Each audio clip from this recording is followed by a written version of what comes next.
100% હિસાબ કરવા માટે ગુજરાતના નાગરિકો સંપૂર્ણ સજ્જ છે. મતદાતાઓ જે આવે તેને એનો લાભ મળી શકે અને કોઈ બી પ્રકારની અગવડતા એને ના પડે. કોઈ બી મતદાતાઓએ કોઈ બી પ્રકારની એને તકલીફ ના પડે તે માટે આ વ્યવસ્થાઓ કરવામાં આવી. ડેપ્યુટી સીએમ હર્ષ સંઘવી અત્યારે મતદાન કરવા માટે પહોંચ્યા છે. રાજ્યના વિકાસને ગતિ આપવાનો પ્રયાસ ચાલી રહ્યો છે, જ્યારે ગુજરાતને બદનામ કરનારાઓનો હિસાબ કરવા માટે જનતા પણ તૈયાર છે. હજુ સુધી તમે અમારી ચેનલને સબસ્ક્રાઇબ નથી કરી તો અત્યારે જ ન્યૂઝરૂમ ગુજરાતને સબસ્ક્રાઇબ કરો, ફેસબુક અને ઇન્સ્ટાગ્રામ પર ફોલો કરો.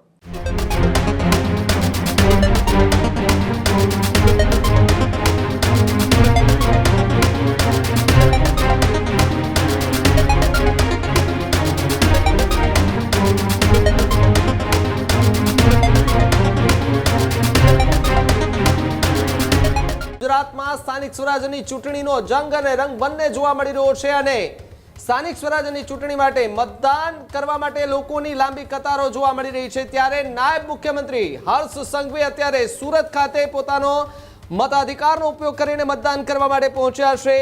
લોકશાહીનો સૌથી મોટો પર્વ ગણાતી ચૂંટણીને મહત્વ આપ્યું છે. જ્યારે સ્થાનિક સ્વરાજ્યની ચૂંટણીની શરૂઆતની પહેલા જ મતદાન મથકો બહાર લાંબી કતારો જોવા મળી હતી, ત્યારે સુરતની અંદર સૌ કોઈની નજર જે છે તે જોવા મળી રહી છે. બધાની વચ્ચે ડેપ્યુટી સીએમ હર્ષ સંઘવી અત્યારે મતદાન કરવા માટે પહોંચ્યા છે.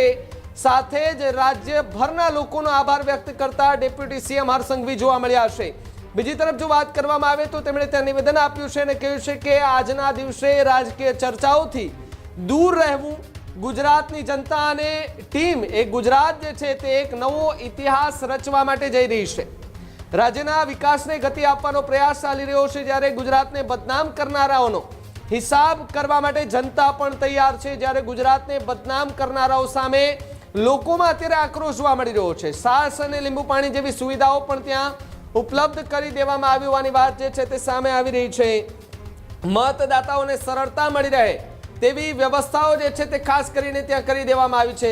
આ તરફ જો વાત કરવામાં આવે તો ખોટી રીતે ચિત્ર જે છે તે ઊભું કરાયું હોવાની વાત, એટલે કે સુરતની ઘટના અંગે હર્ષ સંઘવી છે તેમણે નિવેદન આપ્યું છે. જી હા, સુરતમાં છેલ્લા 48 કલાકથી ઘટનાને લઈને જે ચર્ચાઓ ચાલી રહી છે એને લઈને નિવેદન આપ્યું છે અને કહેવાયું છે ખોટી રીતે ચિત્ર ઊભું કરવામાં આવ્યું છે.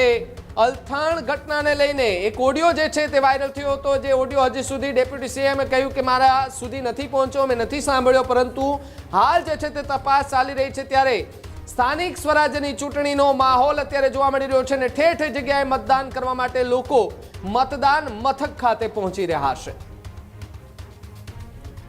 લોકશાહીનો આ સૌથી મોટો પર્વ સ્થાનિક સ્વરાજ્ય 2024ની ચૂંટણીની આજે મતદાનની શરૂઆત વહેલી સવારથી થઈ ચૂકી છે. રાજ્યભરના નાગરિકોનો આભાર માનવો પડે કે વહેલી સવારથી જ આ રાજ્યના હિતમાં, આ રાજ્યના વિકાસને વધુ ગતિ આપવા માટે વર્ષો વર્ષથી ચાલતી રાજ્યની જોડી, રાજ્યના નાગરિકો અને સૌ કાર્યકર્તાઓ કે આજે વહેલી સવારથી ફરી એકવાર આ જોડીને હજી વધુ મજબૂત બનાવવા માટે વહેલી સવારથી મતદાન કરી રહ્યા છે. સુરત શહેરમાં બી આજે તમામ ક્ષેત્રોમાં મતદાન ઝડપથી થઈ રહ્યું છે અને વ્યવસ્થા બી સરકાર દ્વારા, ઇલેક્શન કમિશન દ્વારા જે અદ્ભુત વ્યવસ્થાઓ કરવામાં આવી છે, જેથી કોઈ બી જગ્યા પર લાઈનો બી એવી નથી લાગતી.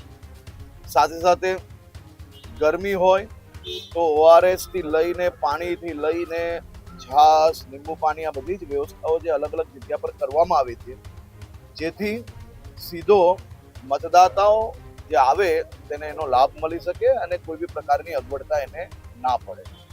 પર ગુજરાતની જનતા અને ટીમ ગુજરાત એ સાથે મળીને એક નવો ઇતિહાસ બનાવવા માટે આગળ વધી રહ્યા. ગુજરાતના નાગરિકોને બદનામ કરનાર લોકોને 100% હિસાબ કરવા માટે ગુજરાતના નાગરિકો સંપૂર્ણ સજ્જ છે. લોકોમાં એક અનેરો ઉત્સાહ જોવા મળી રહ્યો છે. લાંબી લાઈનો છે, કારણ કે ગરમી ચાલી રહી છે, લોકો વધુને વધુ મતદાન કરવા નીકળી. તો આજે કુદરત બી મહેરબાન છે, વાતાવરણ બી સારું છે અને આપ જોઈ શકો છો કે 9 વાગ્યા સુધી 10% ઉપર મતદાન આ સેન્ટર પર થઈ ચૂક્યું છે. તો બી જે વ્યવસ્થાઓ કરવામાં આવી છે, 5 જ મિનિટની અંદર કોઈ બી મતદાતા આવશે તો 5 થી 10 મિનિટની અંદર એ મતદાન કરીને ફરી બહાર નીકળી શકે એ પ્રકારની સરસ વ્યવસ્થાઓ બધી સ્કૂલોમાં કરવામાં આવી છે.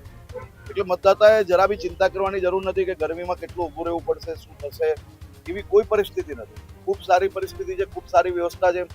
આપે જોયું કે જે સિનિયર સિટીઝન મતદાન કરવા આવેલા હતા, મારી જોડે જોડે ગયા હતા, મારાથી પહેલા બહાર નીકળીને એ એમના ઘર તરફ વળી શક્યા.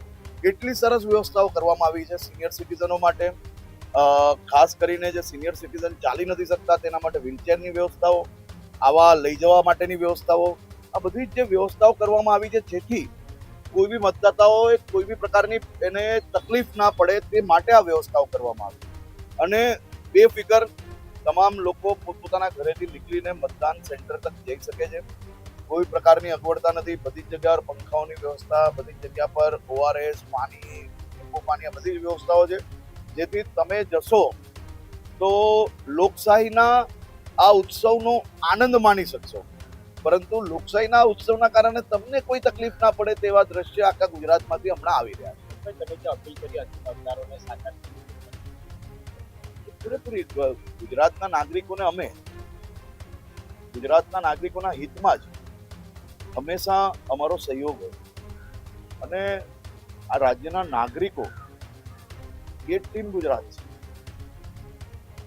નાગરિકોમાં અનેરો ઉત્સાહ છે અને જે પ્રકારે લોકો જે હું જોઈ રહ્યો છું, જે ઉત્સાહ છે અને જે પ્રકારે આ ગુજરાતને બદનામ કરવાવાળા લોકોની સામે આક્રોશ છે, આ બેઉ વસ્તુ તમને મતદાન કેન્દ્ર પર નજરે પડી રહી છે. હજુ સુધી તમે અમારી ચેનલને સબસ્ક્રાઇબ નથી કરી તો અત્યારે જ ન્યૂઝરૂમ ગુજરાતને સબસ્ક્રાઇબ કરો, ફેસબુક અને ઇન્સ્ટાગ્રામ પર ફોલો કરો.